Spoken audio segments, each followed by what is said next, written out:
ان اللہ وملائکتہ یصلون علی النبی یا ایہا الذین آمنوا صلوا علیہ وسلموا تسلیما اللہم صل علی محمد وآل محمد اعوذ باللہ من الشیطان اللعین الرجیم بسم اللہ الرحمن الرحیم الحمد للہ الذی یخلق ولم یخلق وَيَرْزُقُ وَلَا يُرْزَقُ وَيُطْعِمُ وَلَا يُطْعَمُ ثُمَّ الصَّلَاةُ وَالسَّلَامُ عَلَىٰ عَبْدِكَ وَنَبِيِّكَ وَصَفِيِّكَ وَرَسُولِكَ وَخِيرَتِكَ مِنَ الْخَلْقِ أَبِي الْقَاسِمِ مُحَمَّدٍ صلی علی محمد وآل وعلى أهل بيته الطيبين الطاهرين المعصومين المظلومين سيما ابن عمه علي عليه السلام وهو النبأ العظيم والصراط المستقيم والقرآن الكريم وهو الصديق الأكبر والفاروق الأعظم وحبل الله المتين وإمام المسلمين ووصي رسول رب العالمين واللعنة الدائمة على أعدائهم أجمعين أما بعد فقد قال إمام الصادق عليه الصلاة والسلام الصراط ثلاثة مانع الزكاة ومستحل مهور النساء وكذلك من استدان ولم ينوي قضاءه صلوات على محمد وآل محمد اللهم صل على محمد وآل محمد۔ تمام تر تعریفیں اس ذات واجب الوجود کے لیے کہ جس نے ہمیں روز جمعہ دیکھنا نصیب فرمایا، اور تمام تر شکر بھی اسی کی بارگاہ میں کہ جس نے نماز جمعہ جیسی سعادت سے ہمیں ہمکنار فرمایا، مزید توفیقات میں اضافے کے لیے، اپنے نفوس کی اصلاح کے لیے، تقوی کی دولت سے مالا مال ہونے کے لیے مل کر ایک دفعہ بآواز بلند صلوات پڑھ دیں۔ اللہم صل علی محمد وآل محمد۔ سامعین محترم، مسلسل ہماری گفتگو گناہ کبیرہ کے حوالے سے ہو رہی ہے، اور آپ کی خدمت میں اس بات کو بارہا بیان کیا کہ پروردگار عالم نے ہمیں اس دنیا میں بھیجا تو ہمارے بھیجے جانے کا ایک مقصد ہے، اور وہ مقصد قرآن مجید نے روشن الفاظوں میں بیان کیا کہ وما خلقت الجن والانس الا لیعبدون، کہ ہم نے جنوں اور انسانوں کو خلق ہی نہیں کیا مگر صرف اور صرف اس لیے کہ وہ ہماری عبادت کر سکیں۔ ٹھیک ہے، اب جب انسان کو بھیجا گیا ہے تو انسان دراصل پروردگار عالم کی جانب سے یہ سمجھے کہ اس کا ایک ذلیل اور حقیر بندہ ہے اور غلام ہے، اور اچھا غلام اور غلام کی اچھی صفت اور اچھی خوبی یہی ہوتی ہے کہ وہ اپنے آقا و مولا کی تمام تر باتوں کو تسلیم کرے اور اسے مانتا چلا جائے۔ لہٰذا پروردگار عالم نے جن باتوں کا ہمیں حکم دیا ہے انہیں واجبات کہا جاتا ہے، جن چیزوں سے روکا ہے انہیں محرمات کہا جاتا ہے۔ تو ایک پروردگار عالم نے باؤنڈری لائن بنائی ہوئی، ایک سرحد بنائی ہوئی، اس سے تجاوز نہیں کرنا، اس سے اگر آگے تجاوز کر جائیں گے تو پھر انسان گناہ کا مرتکب ہوگا۔ اب شریعت میں دو قسم کے گناہ ہیں، ایک گناہ صغیرہ اور ایک گناہ کبیرہ۔ فرق آپ کے ذہنوں میں موجود ہے کہ صغیرہ اور کبیرہ گناہ کا کیا مطلب ہے؟ معصیت تو معصیت ہے، نافرمانی تو نافرمانی ہے، ناراضگی تو ناراضگی ہے، چھوٹا گناہ کرو یا بڑا گناہ کرو پروردگار عالم تو ناراض ہو رہا ہے۔ تو پھر یہ شریعت نے دو اصطلاح کیوں بنا کر دے دی کہ کچھ گناہ چھوٹے گناہ ہوتے ہیں، کچھ گناہ بڑے گناہ ہوتے ہیں؟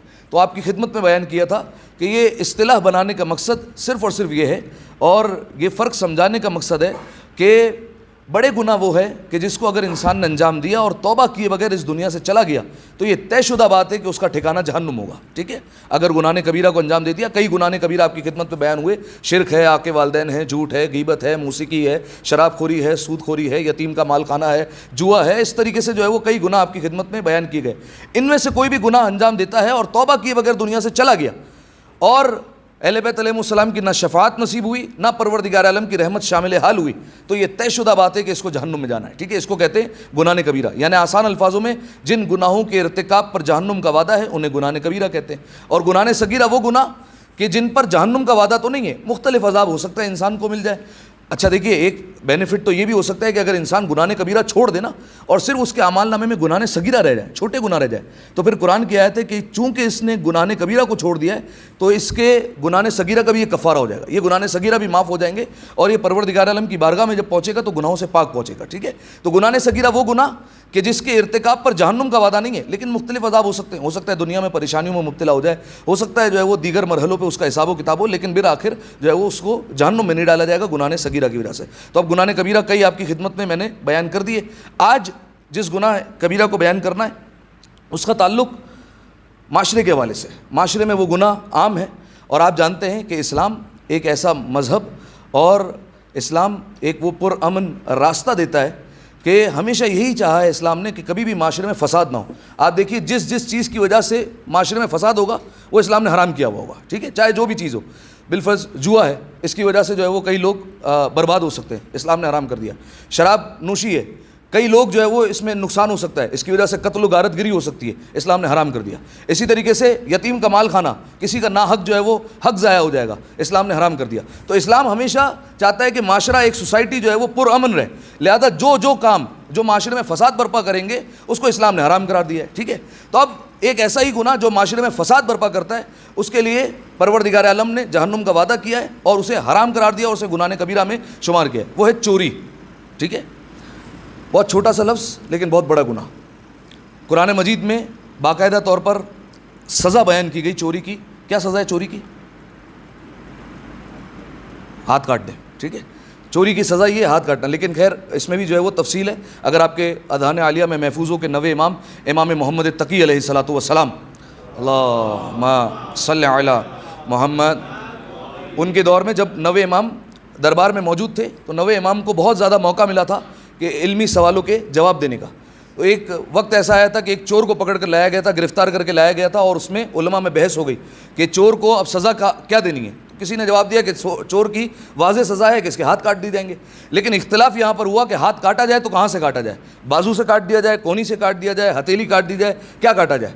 تو اب یہ بحث ہو گئی اور جو ہے وہ سارے مکتبہ فکر جتنے وہاں پر موجود تھے, جتنے علماء تھے, آپس میں بحث کر رہے تھے. کوئی کہہ رہا تھا کونی سے کاٹ دو, کوئی کہہ رہا تھا بازو سے کاٹ دو, کوئی کہہ رہا تھا ہتھیلی سے کاٹ دو, کوئی کہہ رہا تھا کہ کونی اور ہتھیلی کے درمیان سے کاٹ دو. سب اپنی اپنی رائے دینے میں لگے ہوئے تھے. اور پھر 9 امام سے پوچھا گیا, حالانکہ اس وقت 9 امام کی عمر مبارک کیا تھی, 8 یا 9 سال.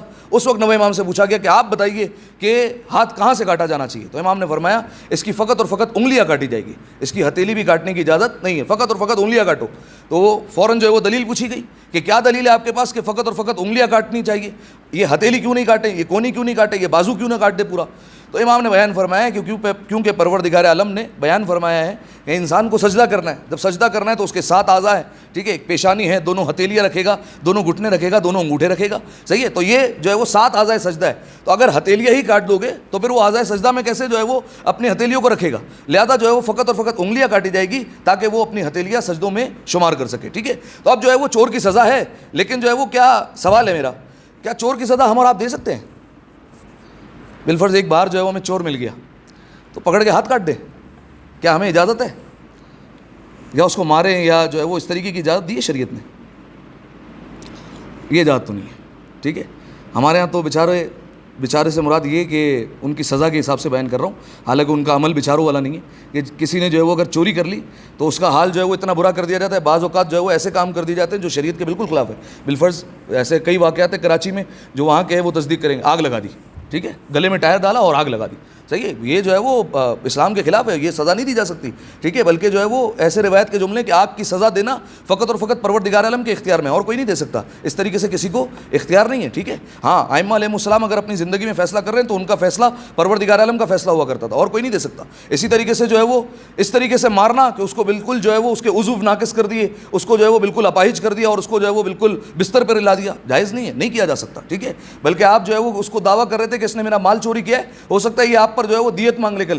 ٹھیک ہے, کہ مجھے اتنا مارا ہے اور مجھے جو ہے وہ اتنے نیل پڑے اور میری عزت نفس کو اتنا مجروح کیا ہے, اتنی دیت لوں گا میں. ٹھیک ہے, تو دینا پڑے گا انسان کو, قصاص لے سکتا ہے. ٹھیک ہے, تو یہ شریعت میں جو سزا مقرر کی گئی ہے یہ ہم اور آپ نہیں دے سکتے, بلکہ یہ وہاں دی جائے گی جہاں پر اسلامی حکومت قائم ہو. ٹھیک ہے, تو امام ہو تو امام جو ہے وہ سزا دے سکتے ہیں, یا پھر جو ہے وہ امام کا جو ہے وہ کوئی نائب ہو, یعنی جو ہے وہ حاکم شرع ہو, وہ اگر اس کی وہاں پر حکومت قائم ہو, وہ اگر سزا دینا چاہے تو وہ اس طریقے سے سزا جاری کر سکتا ہے, ورنہ ہمارے اور آپ کے اختیار میں نہیں ہے کہ کسی کو بھی چلتے پھرتے جو ہے وہ سزا دیتے پھریں. بالفرض خدا نہ خواستہ کسی نے بدکاری کر دی ہے تو اس کو سنسار کر دیں, کسی نے جو ہے وہ چوری کی ہے تو اس کے ہاتھ کاٹ دو, کسی نے جو ہے وہ فلاں گناہ کیا ہے تو یہ کر دو. یہ ہمارے اور آپ کے اختیار میں نہیں ہے. یہ سزا کون سنائے گا؟ یہ قاضی سنائے گا. قاضی کون ہوتا ہے؟ حاکم شرع, جو شریعت کا حاکم ہے وہی جو ہے وہ سزا سنا سکتا ہے, اس کے علاوہ ہمارے اور آپ کے اختیار میں نہیں ہے. تو بعض اوقات ہم جو ہے وہ بالفرض کسی کو دیکھتے ہیں کہ کسی نے غیر شرعی کام کیا ہے تو پھر اس کو سزا بھی ایسی دیتی ہے جو غیر شرعی ہوتی ہے, اور اپنے گناہوں میں اضافہ کر رہے ہوتے ہیں. ٹھیک ہے, تو یہ ہمارے اختیار میں نہیں ہوتا. ٹھیک ہے, تو اب یہ چوری وہ گناہ کہ جس کی سزا باقاعدہ طور پر قرآن مجید نے سنائی ہے, لیکن اس سزا کا اختیار کس کو ہے؟ پروردگار عالم کو, رسول اللہ کو, ائمہ علیہ السلام کو, یا حاکم شرع کو اختیار جو ہے وہ موجود ہے. اچھا, اب آئیے پہلے جو ہے وہ چوری کی تعریف طے کر لیتے ہیں کہ چوری کہا کیسے جاتا ہے, اس کے بعد چند نقصان بیان کرتے ہیں, اور آج کے حوالے سے آج کے زمانے میں, آج کے معاشرے میں کیسے کیسے چوری ہوتی ہے وہ آپ سے جو ہے وہ مثالیں پوچھیں گے. یہ ابتدا میں بیان اس لیے کر رہا ہوں تاکہ آپ سوچ لیں ابھی صحیح. ٹھیک ہے, اب بتائیے چوری کی تعریف کیا ہے, ڈیفینیشن کسے کہتے ہیں چوری؟ کیا؟ اچھا ہاں, کسی کا مال جو ہے وہ ہتھیا لینا. ٹھیک ہے, کسی کا مال جو ہے وہ اس کو جو ہے وہ چرا لینا, یا وہاں سے جو ہے وہ اس کی اجازت کے بغیر اٹھا لینا, اس کو جو ہے وہ چوری کہا جاتا ہے. اچھا, کئی اس میں مصادیق آئیں گے. دیکھیے یہ میں بیان کر رہا ہوں فقہی اعتبار سے, لیکن کئی چیزیں ابھی میں آگے چل کر آپ کی خدمت میں بیان کروں گا جو آپ جو ہے وہ کہیں گے کہ یہ بھی چوری میں آتا ہے, لیکن جو ہے وہ خیر بہرحال وہ چور والی سزا نہیں ہوگی, لیکن جو ہے وہ اسلام نے اس کو بھی چوری کہا ہے. ٹھیک ہے, وہ بھی آگے چل کر آپ کی خدمت میں بیان کروں گا. اب جو ہے وہ یہ آپ کی خدمت میں تعریف بیان کی کہ کسی کا مال اس کی اجازت کے بغیر جو ہے وہ ہتھیا لینا, اس کو کہتے ہیں چوری. ٹھیک ہے, اچھا اب آئیے اس کے نقصانات, اس کے کیا کیا نقصانات ہیں اور کیا کیا جو ہے وہ اسلام نے اس کی مذمت بیان کی ہے. پہلی حدیث فرمایا ولا یسرق السارق وهو مؤمن. سب سے پہلا نقصان یہ ہے کہ جو مومن ہوگا وہ چوری نہیں کرے گا. ٹھیک ہے, مومن ہوتے ہوئے چوری نہیں کر سکتا. اس کی علماء نے تشریح یہ بیان کی ہے کہ جیسے ہی وہ چوری کرتا ہے, اس گناہ میں مرتکب ہوتا ہے, تو فوراً اس کے ایمان کی روح نکل جاتی ہے, اس کے ہاتھ سے ایمان چلا جائے گا. یا بعض علماء نے یہ تشریح کی ہے کہ جب وہ دنیا سے جائے گا تو وہ حالت ایمان میں نہیں جائے گا, یعنی مومن نہیں جائے گا. آپ سوچئے ہم ساری زندگی بسر کر رہے ہیں, 50 60 70 سال کی جو زندگی ہے اس میں انسان کو کوشش یہی کرنی ہے کہ حالت ایمان میں جائے. ٹھیک ہے, مومن ہو کر جائے. قرآن نے بھی کہا کہ اگر مومن کے علاوہ گیا تو پھر فائدہ نہیں ہے, تم مرو تو مسلمان ہو کر مرنا. ٹھیک ہے, اب اگر دنیا سے گئے اور مومن ہی نہیں ہے تو پھر فائدہ کیا؟ ہاتھ میں کیا رہے گا انسان کے جب ایمان ہی ہاتھ سے چلا گیا. تو پہلا نقصان تو یہ کہ ایمان کی روح نکل جاتی ہے. ٹھیک ہے, ہاتھ سے اس کے ایمان چلا جائے گا, الا یہ کہ توبہ کر لے. ہاں, اگر توبہ کر لی اور اس کا کمپنسیٹ کر لیا تو پھر ہو سکتا ہے. اچھا, اب دیکھیے میں نے آپ کی خدمت میں بیان کیا ہے, توبہ کا مطلب فقط اور فقط یہ نہیں ہوتا کہ اللہ کے آگے آپ نے استغفار کر دیا, یہ فقط توبہ کا مطلب نہیں ہے. بعض گناہوں میں یہ چل جائے گا. ٹھیک ہے, بالفرض جو ہے وہ کسی نے گانا سن لیا, تو اب گانا سن لیا تو اس کے لیے پروردگار عالم سے توبہ کرے گا, معافی مانگے گا, 2 آنسو بہائے, معاف کر دیا. ٹھیک ہے, اسی طریقے سے جو ہے وہ کوئی اور گناہ کر لیا, اس میں جو ہے وہ پروردگار عالم ایسے ہی معاف کر سکتا ہے. لیکن بعض گناہ ایسے ہوتے ہیں جس میں فقط اور فقط استغفار سے کام نہیں چلے گا. استغفار تو کرنا ہی کرنا ہے, لیکن ساتھ میں کمپنسیٹ بھی کرنا پڑے گا, جبران کرو ساتھ میں اس کا. بالفرض نماز قضا کر دی, تو اب نماز قضا کر دی ہے تو فقط کیا توبہ کرنے سے اور استغفار کرنے سے کام ہو جائے گا؟ نہیں, کیا کرنا پڑے گا ساتھ میں؟ نماز قضا کرو. روزے اگر چھوڑ دیے تو کیا کرنا پڑے گا؟ فقط استغفار سے کام چلے گا؟ نہیں, استغفار تو کرنا ہے, یہ تم نے نافرمانی جو کی ہے اس کے لیے توبہ کرو, لیکن ساتھ میں یہ جو روزے چھوڑے اس کی قضا بھی کر کے آؤ. جان بوجھ کر چھوڑا ہے تو کفارہ بھی دے کر آؤ, یہ پینلٹی ہے, یہ فائن ہے, یہ بھرنا بھی پڑے گا. حج اگر تم پر واجب تھا, تم نے نہیں کیا, اور اب تمہاری بالفرض ایسی حالت ہو چکی ہے تم حج پر بھی نہیں جا سکتے, نیابت میں کرواؤ حج. کسی کو جو ہے وہ کہو جاؤ تمہاری نیابت میں جو ہے وہ جا کر حج کروائے. ساری زندگی خمس نہیں نکالا, اہل بیت علیہ السلام کا حق کھاتے رہے, اب جو ہے وہ فقط استغفار کر لیں تو کافی نہیں ہوگا. پہلے خمس نکالو, پھر اہل بیت علیہ السلام کی بارگاہ میں اور پروردگار عالم کی بارگاہ میں معافی مانگو تو کام ہوگا. اسی طریقے سے کچھ ہوتے بندوں کے حقوق. اب یہ چوری کر لیا کسی کا مال, اب جو ہے وہ انسان جو ہے وہ صرف اور صرف کیا کرے؟ استغفار کر لے, تو کیا کافی ہو جائے گا؟ نہیں, مال تو لوٹانا پڑے گا. جو چوری کیا ہے, جو مال ہتھیایا ہے, اس کو واپس تو کرنا پڑے گا, اس کا کمپنسیٹ تو کرنا پڑے گا. اچھا, آپ دیکھیے بعض اوقات جو ہے وہ بالفرض کسی انسان نے خدا نہ خواستہ کسی کے لیے چوری کر لی. ٹھیک ہے, اب جب واپس کرے گا تو اسے ایک شرمندگی تو ہوگی نا کہ یار کیسے واپس کروں, اس کو کیا بول کر میں واپس کروں گا. یہاں پر شریعت نے جو ہے وہ ایک بہترین رستہ بتایا ہے ہمارے لیے. وہ کیا کہ جس کی چوری کی اس کو بتانا یہ ضروری نہیں کہ میں نے چوری کیا تھا یہ میں واپس کر رہا ہوں. آپ اس کو ایز اے گفٹ یا کسی اور نیت سے بھی پہنچا سکتے ہیں. ٹھیک ہے, اس کی مدد کے عنوان سے یا کسی اور عنوان سے بھی دے سکتے ہیں. اس کو یہ بتانا ضروری نہیں ہے کہ میں نے چوری کی تھی. ٹھیک ہے, کیونکہ آپ جانتے ہیں کہ اپنا گناہ بتانا یہ بھی ایک حرام کام ہے. صحیح ہے. تو جو ہے وہ اسلام نے ایک رستہ دیا, وہ کیا کہ بتانا ضروری نہیں ہے, آپ جو ہے وہ اس کو گفٹ کے عنوان سے کسی بھی عنوان سے پہنچا دے, یہ آپ کے لیے جو ہے وہ کافی ہو جائے گا. آپ جو ہے وہ بالفرض کسی ادارے میں جاب کرتے تھے, وہاں آپ نے چوری کی ہوئی ہے, ٹھیک ہے, کیسے لوٹائیں گے؟ آپ نے بالفرض کہا کہ بھائی میں اس ادارے کو ڈونیٹ کرنا چاہ رہا ہوں, ٹھیک ہے, آپ نے ڈونیٹ کر دیا, لیکن جو ہے وہ آپ کے ذہن میں کیا ہے کہ میں یہ مال اپنا لوٹا رہا ہوں, ٹھیک ہے, کافی ہو جائے گا, اس میں جو ہے وہ مسئلہ نہیں ہوگا. تو اس طریقے سے جو ہے وہ مال واپس کیا جاتا ہے. اور اگر بالفرض ایک زمانے میں آپ نے چوری کی تھی, اب جو ہے وہ چوری جس کی تھی اب وہ بندہ پتہ ہی نہیں کہاں ہے, زندہ بھی ہے, مر گیا, یا جو ہے وہ پتہ نہیں دنیا کے کس کونے میں, نہ نمبر ہے نہ کچھ ہے, اور جو ہے وہ اس سے کسی طریقے سے رابطہ بھی نہیں ہو سکتا. اب کیا کیا جائے گا؟ کل کی مجلس میں نے بیان کیا تھا, کیا کرنا ہے؟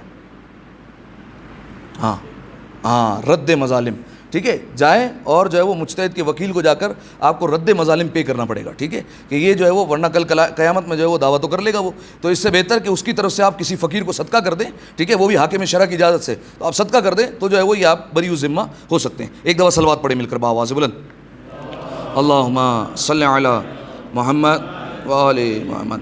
اچھا, ایک ہو گیا نقصان کہ جو چوری کرے تو ایمان کی روح نکل جائے گی, دنیا سے جب جائے گا تو ہو سکتا ہے حالت ایمان میں نہ جائے, اللہ یہ توبہ کر لے. دوسرا نقصان بیان فرمایا, ایما مؤمن حبس مؤمنا عن مالہ وہو یحتاج الیہ, فرمایا کوئی مومن کسی مومن کا مال ہتھیا لے, اس کے مال پر قبضہ کر لے, حالانکہ وہ محتاج بھی تھا, اسے بہت زیادہ ضرورت تھی کہ اس کا مال لے لے, بیچارہ جو ہے وہ گھر میں کھانے کا نہیں تھا, فاقے تھے گھر میں, بہت ضرورت تھی کہ اس کو جو ہے وہ مال چرا لے, اور اس نے چرا لیا. لم یذق واللہ من طعام الجنہ, بلے محتاج تھا لیکن پھر بھی شریعت کیا چوری کی اجازت دے گی؟ چوری کی اجازت تو نہیں ہے. تو نقصان کیا ہوگا؟ فرمایا جنت کے کھانوں میں سے اللہ اس کو ایک لقمہ بھی چکھنے نہیں دے گا, ٹھیک ہے, ایک نقصان. ولا یشرب من الرحیق المختوم, اور جو جنت کی شراب ہے جو پروردگار عالم نے اہل ایمان کے لیے مقرر کی ہے, اس میں سے بھی جو ہے وہ ایک قطرہ اس کو نصیب نہیں ہوگا. 3 نقصان ہو گئے. ایک اور حدیث, رسول خدا احمد مجتبیٰ محمد مصطفیٰ صلی اللہ علیہ وآلہ وسلم, اللہم صلی علی محمد وآل محمد. اب یہ حدیث سنیے گا, رسول اللہ کی قیامت کا منظر جو ہے وہ رسول اللہ نے بیان فرمایا. اپنے اصحاب سے پوچھا رسول اللہ نے, اتدرون من المفلس, اتدرون من المفلس, کیا تم جانتے ہو کہ مفلس کون ہے؟ مفلس سمجھتے ہیں کسے کہتے ہیں؟ کسے کہتے ہیں مفلس؟ غریب ناچار, ٹھیک ہے, اسے کہتے ہیں مفلس. رسول اللہ نے کہا کہ مفلس پتہ ہے کسے کہتے ہیں؟ تو جو صحابہ تھے انہوں نے کہا المفلس فینا من لا درہم ولا مال ولا متاع, فرما مفلس وہ ہے کہ جس کے پاس نہ درہم ہو, نہ مال ہو, نہ دولت ہو, نہ متاع ہو, کوئی ساز و سامان نہ ہو, وہ ہمارے درمیان مفلس کہلاتا ہے. رسول اللہ نے بیان فرمایا, ٹھیک ہے, کہ یہ جو تم بیان کر رہے ہو یہ دنیاوی اعتبار سے, یہ میرے الفاظ ہے, دنیاوی اعتبار سے بیان کر رہا ہوں. اب میں بیان کرتا ہوں حقیقی طور پر مفلس کون ہے. رسول اللہ نے بیان فرمایا, ان المفلس من امتی من اتا یوم القیامہ, فرمایا کہ میری امت میں سے مفلس وہ ہوگا جو قیامت کے دن آئے, کس کے ساتھ؟ بصلاۃ, نمازیں ساتھ لے کر آئے, وصیام وزکوٰۃ وحج, نمازیں ساتھ لے کر آیا, روزے ساتھ لے کر آیا, حج ساتھ لے کر آیا, زکوٰۃ ساتھ لے کر آیا, آگے پروردگار عالم کی بارگاہ میں. اور ویاتی قد شتم ھذا, لیکن جب نیکیاں اس نے پیش کی کہ میں نمازیں لایا ہوں, روزے لایا ہوں, حج لایا ہوں, اب گناہ کا فوراً دفتر کھل گیا. اب فوراً بتایا گیا اس نے فلاں کو گالی دی تھی, اس نے واکل مال ھذا, اس نے کسی کا مال چرا لیا تھا, مال کھایا ہے کسی کا, وحتک دم ھذا, کسی کا جو ہے وہ گردن ماری ہے, کسی کا خون بہایا ہے, وضرب ھذا, کسی کو مارا ہے, کسی کی مار پیٹ کی ہے اس نے. اچھا, فیؤتی ھذا من حسناتہ وھذا من حسناتہ. اب پروردگار عالم حکم کیا دے گا کہ یہ جو اتنے لوگ کھڑے ہوئے, کسی کو مارا ہے, کسی کا مال ہتھیا ہے, کسی کو گالی دی ہے, کسی کی عزت نفس مجروح کی ہے, کرو کیا؟ فرشتوں کو کہے گا اس کی نیکیاں نکالو اور ان کے اکاؤنٹ میں ڈالتے رہو, ان کے اعمال نامے میں ڈالو, نیکیوں کو شفٹ کرو. صحیح ہے, جب تک ان کا جبران نہیں ہوتا, جب تک ان کا کمپنسیٹ نہیں ہوتا, نیکیاں دیتے رہو. اور میں آپ کی خدمت میں بیان کر چکا ہوں کہ اگر بالفرض ایک گناہ کے عوض جو کم سے کم میں نے جو دیکھا ہے 700 نیکیاں چلی جائے گی ایک گناہ کے عوض, ٹھیک ہے, 700 نیکیاں ادھر سے جو ہے وہ ادھر چلی جائے گی. اچھا, 700 نیکیاں وہ نہیں جو ہم چلتے پھرتے جو ہے وہ جن کے بارے میں پتہ ہی نہیں ہے قبول ہونے والی ہے یا قبول نہیں ہونے والی, وہ نیکیاں جو پروردگار عالم نے قبول کر لی, ایسی 700 نیکیاں نکالو اور اس کے دے دو. اچھا, جب نیکیاں نکال کر دے رہے ہوں گے تو ہوگا کیا؟ فَإِن فَنِيَتْ حَسَنَاتُهُ, ایک وقت یہ آئے گا کہ اس کا معاملہ پورا نہیں ہوا اور نیکیاں ختم. اب کیا کیا جائے؟ نیکیاں تو ختم ہو گئی, اب کیا کریں؟ کچھ لوگ رہ گئے, وہ 2 بندے کھڑے ہوئے, انہوں نے کہا کہ ہمیں ماں کی گالی دی تھی اس نے, 2 بندے کھڑے رہ گئے, اب کیا کرنا ہے؟ صحیح ہے, اب جو ہے وہ حکم ہوگا کہ آخذ من خطایا علیہ ثم یطرح فی النار, گناہ اٹھاؤ ان کے اور اس کے اکاؤنٹ میں ڈالتے رہو. صحیح ہے, اس کے اعمال نامے میں ڈالو, ان کے گناہ تھوڑے چھڑواؤ, ان کا پیچھا چھڑواؤ, ان کو معافی دو گناہوں سے, اس کے اکاؤنٹ میں ڈالو. اچھا, اب اس کے گناہ تو بہت ہو گئے اور اس کے اعمال نامے نیکیاں نہیں بچی, اب کیا کریں؟ ثم یطرح فی النار, اٹھاؤ اور جہنم میں پھینک دو. ٹھیک ہے, آخری انجام یہی ہے. تو یہ چور کی جو ہے وہ سزا جو ہے وہ جو رسول اللہ نے بیان کیا اس میں ایک جو ہے وہ یہ کہ جس نے کسی کا مال کھایا ہو وہ کیا ہوگا, نیکیاں جو ہے وہ دینی پڑے گی, نیکیاں ختم تو پھر اس کے گناہ لینے پڑیں گے اور آخر میں انجام بالآخر جو ہے وہ جہنم کا ہوگا. ایک دفعہ صلوات پڑھیں مل کر بآواز بلند, اللہم صلی علی محمد محمد. اچھا اب دیکھا آپ نے نقصانات سن لیے.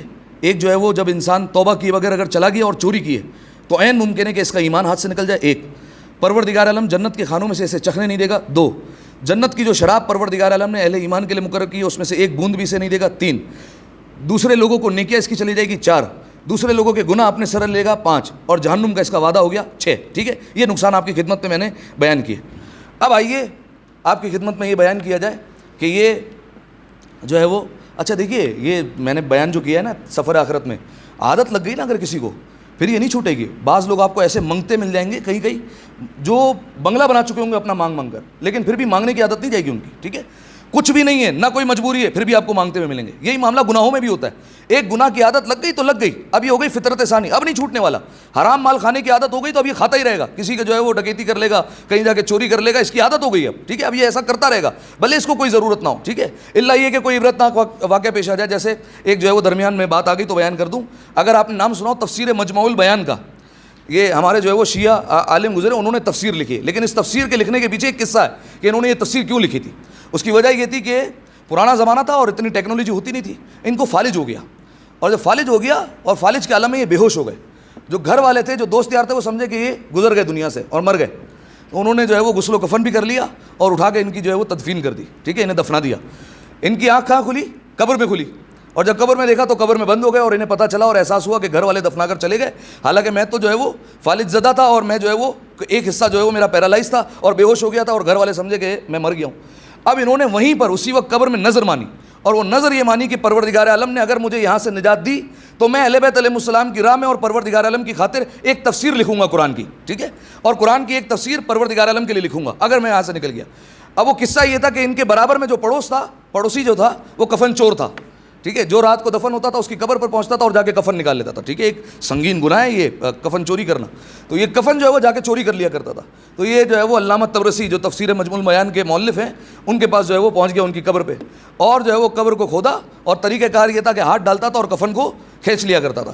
اس نے جیسے ہی قبر کو کھولا اور اس نے ہاتھ ڈالا تو وہ تو زندہ تھے, انہوں نے ہاتھ پکڑ لیا اس کا. ٹھیک ہے, اب آپ سوچیے کہ رات کے سناٹے میں پہنچا ہوا قبرستان اور جو ہے وہ اس کا کام یہ کفن چوری کرنا اور اندر سے بندہ ہاتھ پکڑ لے ہوئے. ٹھیک ہے, تو اس وقت حالت کیا ہوگی؟ تو وہی جو ہے وہ حالت ان کی ہوئی, اور جو ہے وہ چھڑانے لگا اور بڑا چیخا چلایا اس نے. تو اس وقت جو ہے وہ جو علامہ صاحب تھے انہوں نے جو ہے وہ بیان کیا اور ساری کہانی بیان کی کہ میں زندہ ہوں اور مجھے دفنا کر چلے گئے, اگر تو مجھے باہر نکال لے گا تو میں تجھے جو ہے وہ اپنے پاس سے مال دوں گا. اور جو ہے وہ پھر اس نے باہر نکالا, اس کو جو ہے وہ پھر پتہ چلا کہ یہ میرا پڑوسی ہے جو کفن چوری کرتا ہے. پھر اس کو مال بھی دیا, لیکن پھر اسے کہا بھی کہ آئندہ جو ہے وہ توبہ کر کے ایسا کام جو ہے وہ نہیں کرے گا. تو خیر, تو یا تو ایک ایسا عبرتناک واقعہ پیش آ جائے تو انسان کی عادت چھوٹے. ٹھیک ہے, ورنہ تو جو ہے وہ یہ عادت اگر لگ گئی تو بہت مشکل ہو جاتا ہے. ٹھیک ہے, اچھا بعض اوقات جو ہے وہ لوگ مجبوری میں بھی جو ہے وہ چوریاں کرتے ہیں, اور جو ہے وہ لیکن خیر حرام تو حرام ہے. ایک جو ہے وہ صاحب تھے, ان کے جو ہے وہ 4 بیٹے تھے, ایک انجینئر, ایک وکیل اور ایک ڈاکٹر, اور ایک بیٹا چور تھا. صحیح ہے, تو معاشرہ جو ہے وہ کہنے لگا آپ نے اپنے جو ہے وہ چور جو بیٹا ہے اس کو گھر میں کیوں رکھا ہے, اس کو نکال کر باہر پھینکے, یہ آپ کی وجہ سے جو ہے وہ اس کی وجہ سے آپ کی بھی بدنامی ہو رہی ہے. ایک بیٹا انجینئر, ایک لائر ہے, ایک ڈاکٹر ہے, اور اتنے پڑھے لکھے, اور ایک چور ہے, اس کو گھر سے نکال دو. کہا اس کو گھر سے کیسے نکالوں گا, یہی کما کر لاتا ہے گھر میں. ٹھیک ہے, یہی جو ہے وہ کما کر لاتا ہے, یہی جو ہے وہ آمدنی لے کر آتا ہے. باقی جو ہے وہ سارے پڑھے لکھے تو ہیں لیکن کوئی کام کے نہیں ہیں. ٹھیک ہے, یعنی جو ہے وہ ان کی جو ہے وہ کوئی آمدنی نہیں ہے. ایک دفعہ صلوات پڑھے مل کر بآواز بلند, اللہم صلی علی محمد. بس اب جو ہے وہ بات آخری مرحلے میں آ گئی. اب میں آپ سے پوچھتا ہوں, بتائیے اب چوری جو ہے وہ کیسے کیسے ہو سکتی ہے؟ ایک تو جو ہے وہ میں نے آپ کے سامنے بیان کیا کہ کسی کا مال جو ہے وہ آپ نے چورا لیا, یہ بھی چوری ہے. اب اور بیان کیجئے کس کس طریقے سے چوری ہو سکتی ہے, جلدی تھوڑا اگر بیان ہو جائے تاکہ جو ہے وہ 6-7 منٹ ہے ہمارے پاس خالی. کیسے ہو سکتی ہے چوری؟ آواز نہیں آ رہی؟ ہاں, ناپ تول میں کمی کرنا. ٹھیک ہے, یہ ایک چوری ہے. صحیح ہے, اس کی جو ہے وہ باقاعدہ قرآن میں پورا ایک سورہ ہے. صحیح ہے, جا کر دیکھیے گا سورہ مطففین, یہ پورا قرآن میں جو ہے وہ ایک سورہ ہے, بلکہ آیتیں بھی آپ کے سامنے پڑھ دیتا ہوں. ویل للمطففین, جو ناپ تول میں کمی کرتے ہیں ان کے لیے ویل ہے. ویل کا مطلب جہنم کا ایک گڑھا ہے. اور الذین اذا اکتالوا علی الناس یستوفون, یہ کیا کرتے ہیں, جب لوگوں سے لیتے ہیں تو پورا پورا لیتے ہیں, لیکن جب لوگوں کو دیتے ہیں تو کم تول کر دیتے ہیں. ٹھیک ہے, یہ کرتے ہیں. لا یظن اولئک انہم مبعوثون، کیا ان کو پتہ نہیں ہے کہ یہ ایک دن قبروں سے اٹھائے جائیں گے اور ان کو دوبارہ اٹھایا جانا ہے، اور ایک عظیم دن ان کو کیا کرنا ہے، پروردگار عالم کے سامنے پیشی دینی ہے، پروردگار عالم کے سامنے کھڑا ہونا ہے. یہ ناپ تول کرتے ہوئے اس طریقے سے سوچتے نہیں ہیں. اور ان کا اب میں آپ کے سامنے گناہ بیان کروں. اچھا آپ نے جو ہے وہ نقطے کی طرف اشارہ کیا. ایک جو ان کی سزا، وہ سزا یہ ہے کہ رسول اللہ نے بیان فرمایا یہ جو ناپ تول میں کمی کرنے والے ہیں ان افراد کو جہنم میں ایسی جگہ پر رکھا جائے گا جہاں دونوں طرف آگ کے پہاڑ ہوں گے اور بیچ میں رکھ دیا جائے گا. ان کا کام کیا ہوگا پتہ ہے؟ ان کا کام یہ ہوگا کہ آگ کے پہاڑ جو ہے نا ان کو توڑو اور تولتے جاؤ. ٹھیک ہے، ترازو میں تولتے رہو اور وہ پہاڑ کبھی ختم ہونے والا نہیں ہوگا، اسی کو تولتے رہو، کیونکہ تم نے دنیا میں کیا کیا تھا، ناپ تول میں کمی کی تھی، وہیں پر برابر تولتے رہو. ٹھیک ہے، خیر ایک ہو گیا ناپ تول میں کمی کرنا. اور کوئی؟ اچھا دیکھیے اب اس طریقے سے جو ہے وہ کئی مثالیں آ سکتی ہیں. اب آپ جو ہے وہ آپ اپنے حساب سے سوچتے رہیں. اور کوئی؟ اور کیسے چوری ہو سکتی ہے؟ ہاں آواز نہیں ہے. ٹائم. اچھا ابھی جو ہے وہ فی الحال یہ چیزیں جو ہے وہ اخلاقیات میں آ جائے گی. میں جو ہے وہ فقط ابھی بات کر رہا ہوں دھوکہ دہی کے حوالے سے یا مال کے حوالے سے جو ہے میں بات کر رہا ہوں. اور کوئی کیسے چوری ہوگی بتائیے آپ. دیکھیے ایک تو ایک مرحلہ ہے ملاوٹ کا، صحیح ہے، دودھ میں پانی ملا دیا اور باہر رکھ دیا دکان کے، یہاں خالص دودھ بکتا ہے. ٹھیک ہے، یہ بھی ایک چوری ہے. صحیح ہے، ملاوٹ جو ہے وہ ایک دھوکہ دہی میں آ جائے گا. اس طریقے سے کئی دھوکہ دہی آ سکتی ہے نا. بالفرض جو ہے وہ آپ کوئی ایسا پروڈکٹ بنا رہے ہیں جس میں چیز کم ہے اور آپ زیادہ لکھ رہے ہیں. ٹھیک ہے، بالفرض یہ اتنی گرام ہے اندر، حالانکہ اندر کم ہے. ٹھیک ہے، بالفرض جو ہے وہ ایک مثال جو ہے وہ غالباً آپ نے پوچھا تھا کہ ایک میموری کارڈ ہے، اس میں جو ہے وہ ہے کم، بالفرض جو ہے وہ 7 GB ہے، لکھا ہے 8 GB اوپر. غلط ہے، یہ جو ہے وہ یہ دھوکہ دہی میں شمار ہو جائے گا. الا یہ کہ آپ جو ہے وہ جو خریدنے آ رہا ہے اس کو بتائیں کہ اس میں اتنا ہے اور اس میں اتنا گرام ہے اور جو ہے وہ میں اس طریقے سے بیچ رہا ہوں، وہ راضی ہو جائے، یا ملاوٹ میں کر رہا ہوں تو راضی ہو جائے تو ٹھیک ہے یہ سودا، ورنہ جو ہے وہ یہ سودا باطل ہوگا اور یہ جو ہے وہ چوری میں آ جائے گا. ٹھیک ہے، یہ دھوکہ دہی میں آ جائے گا کہ آپ نے دھوکہ دہی سے پیسہ جو ہے وہ ہتھیا ہے. ٹھیک ہے. اور کوئی مثال؟ اور کیا ہو سکتی ہے؟ ایک مثال آ جائے نا مزے والی. ہاں یہ بھی آگے جھوٹ بول کے بیچنا، 100 کا بالا 150 میں پہنا دیا. اور بتائیں، یہ بول کر کے ہمیں اتنے کا پڑتا ہے، بتا دیا تو صحیح ہے، وہ الگ بات ہے. یا تو وہ خریدنے پہ راضی ہو جائے یا تو آپ توریہ کر لیں اتنے چیمپئن ہو کہ آپ جو ہے وہ حلال کر کے بیچ دیں، وہ الگ بات ہے. اور کوئی؟ بجلی چوری کرنا، کنڈا لگانا، صحیح ہے، یہ نہیں آئے گا اس میں، یہ بھی آئے گا. کمپنی چل رہی ہے اس میں جو ہے وہ بڑی بڑی مشینیں، لائٹ پنکھے چلاؤ اپنے اوریجنل بل پہ اور جو ہے وہ مشینیں لگا دو کس پہ؟ برابر والی کمپنی پہ یا برابر والے گھر پہ بیچارے پہ. صحیح ہے، اپنے گھر میں AC چلانا ہے، وہ برابر والے سے جو ہے وہ لائن لے لو اور برابر والے کے جو ہے اس میں ہنڈے میں لگا دو. ٹھیک ہے. اچھا پھر اس گھر میں کیا ہوگا؟ اس گھر میں ہوگی مجلس حسین. ٹھیک ہے، امام حسین علیہ السلام کے نام کی مجلس ہوگی. صحیح ہے. اگر جو ہے وہ بالفرض حرام مال خدا نخواستہ کوئی کما رہا ہے تو اس میں کیا ہوگا؟ نیاز میں جو ہے وہ خرچ ہوگا پیسہ. ٹھیک ہے، یہ سب جائز نہیں ہے. ٹھیک ہے. اب جو ہے وہ یہ وہی بات ہو گئی نا، چوری کیا اور پھر خیرات میں پیسہ لگا دو. وہی جو چھٹے امام کے زمانے کا واقعہ تھا کہ مولا کے زمانے میں اتنا مشہور ایک خطیب تھا، مولا کو لوگ آ کے تعریف کرتے تھے، مولا کتنا اچھا بولتا ہے وہ. مولا چلے گئے سننے کے لیے، واقعی اچھا خطیب تھا وہ. مولا جو ہے وہ اس کو سنتے رہے اور ایسے گئے کہ وہ مولا کو پہچان نہیں سکے. جب وہ وہاں سے نکلا تو مولا نے کہا یہ کہتا تو اچھا ہے، کرتا کیا یہ دیکھوں میں. جب مولا اس کے پیچھے پیچھے گئے تو اس نے دیکھا کہیں سے بالفرض مثال ذہن میں نہیں ہے، کہیں سے سیب اٹھایا، کہیں سے روٹی اٹھائی اور کہیں سے جو ہے وہ کوئی چیز اٹھائی، 3 چیزیں چرا لی بالفرض، اور جا کر جو ہے وہ 3 فقیروں کو آگے جا کر پہنچا دی. اب جب چھٹے امام پہنچے بولا کہ یہ کیا کیا تم نے؟ تو اس نے جو ہے وہ امام کو کہا، نعوذ باللہ نعوذ باللہ، امام کو کہا کہ آپ کو قرآن نہیں پتہ. امام نے کہا کیا مطلب؟ کہا اللہ نے قرآن میں یہ نہیں فرمایا کہ جو ایک نیکی لے کر آئے گا اس کو ہم 10 گنا دیں گے اور جو 1 گنا لے کر آئے گا وہ جو ہے وہ ایک پکا بالا بیچنے والا تھا. یہ کہا کہ ہم جو ہے وہ نیکیاں لے کر آئے گا تو 10 دیں گے اور گناہ لے کر آئے گا تو 1 جو ہے وہ ہم دیں گے. ٹھیک ہے، تو اب یہ اس میں کیا معاملہ ہے؟ تو امام نے کہا کہ تو کہنا کیا چاہتا ہے؟ کہا کہ مقصد یہ ہے کہ میں نے 3 چیزیں چرائی تو کتنے گناہ ہو گئے؟ 3. اور 3 لوگوں کو صدقہ کر دیا تو یہ کتنے ہو گئے؟ 30 ہو گئے. تو 30 میں سے 3 نکال دو، کتنے بچے؟ ہے نا پکا کاروباری بندہ، 30 میں سے 3 نکال دے، بچے 27. اور میں فائدے میں تو ہوں، میں 3 کا نقصان ہوا ہے نا، خیر ہے اس میں مسئلہ نہیں ہے. امام نے کہا تو نے قرآن کی ایک آیت کی طرف نظر کر لی، یہ تیرے کو نظر آ گیا، لیکن دوسری آیت نظر نہیں آئی. انما یتقبل اللہ من المتقین، اللہ جو عمل قبول کرتا ہے وہ اہل تقوی سے ہی قبول کرتا ہے، جو متقی ہوگا اسی سے قبول کیا جائے گا. تو نے چوری کی وہیں پر تیرا تقوی ظاہر ہو گیا، اس کے بعد تیرا کوئی عمل قابل قبول نہیں ہوگا. ایک دفعہ صلوات پڑھے مل کر بآواز بلند، اللہم صلی علی محمد وآل محمد. تو خیر یہ اس طریقے سے سینکڑوں مثالیں ہو سکتی ہے بجلی کی چوری کے حوالے سے. یا جو ہے وہ آپ جانتے ہیں ایسے جو ہے وہ پمپ آ گئے، لگایا اور جو ہے وہ گھر میں دوسروں کی گیس کھینچ کے لے کر آ گئے، یا لگایا جو ہے وہ دوسروں کا پانی کھینچ کر لے کر آ گئے.